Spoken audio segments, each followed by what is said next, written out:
व्यवसायी और किसान की कहानी। एक समय की बात है, एक गांव में रामूलाल नाम का एक मेहनती किसान रहता था।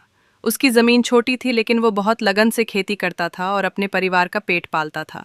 पास के शहर में एक चतुर और महत्वाकांक्षी व्यवसायी था, जिसका नाम था सेठ घनश्याम दास।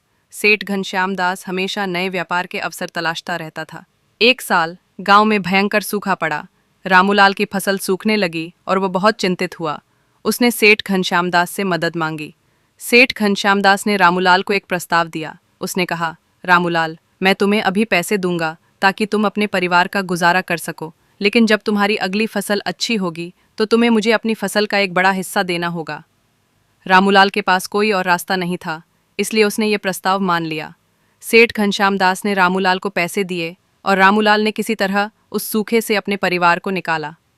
अगले साल भगवान की कृपा से बहुत अच्छी बारिश हुई और रामूलाल की फसल खूब लहलहाई। रामूलाल बहुत खुश हुआ, लेकिन उसे सेठ घनश्याम दास का वादा याद आया। जब फसल कटने का समय आया तो सेठ घनश्याम दास अपनी शर्तों के अनुसार फसल का एक बड़ा हिस्सा लेने आ गया। रामूलाल को बहुत दुख हुआ, क्योंकि उसने मेहनत से जो उगाया था उसका एक बड़ा हिस्सा उसे देना पड़ रहा था। उसने सेठ घनश्याम दास से कहा, सेठ जी, आपने मेरी मदद की, मैं आपका आभारी हूँ, लेकिन ये तो मेरी सारी मेहनत का फल है। अगर आप इतना ले लेंगे तो मेरे परिवार के लिए क्या बचेगा। सेठ घनश्याम दास मुस्कुराया और बोला, रामूलाल, व्यापार ऐसे ही चलता है। मैंने तुम्हें बुरे वक्त में सहारा दिया और अब यह मेरे मुनाफे का समय है।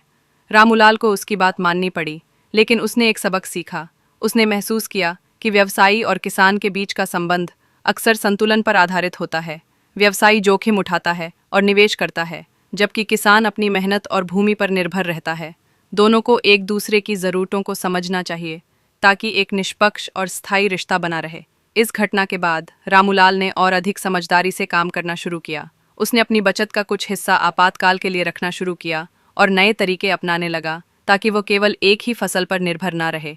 दूसरी ओर सेठ घनश्याम दास ने भी महसूस किया। विवेक लाइफ ब्लॉग सब्सक्राइब कीजिए एंड शेयर कीजिए एंड लाइक कीजिए।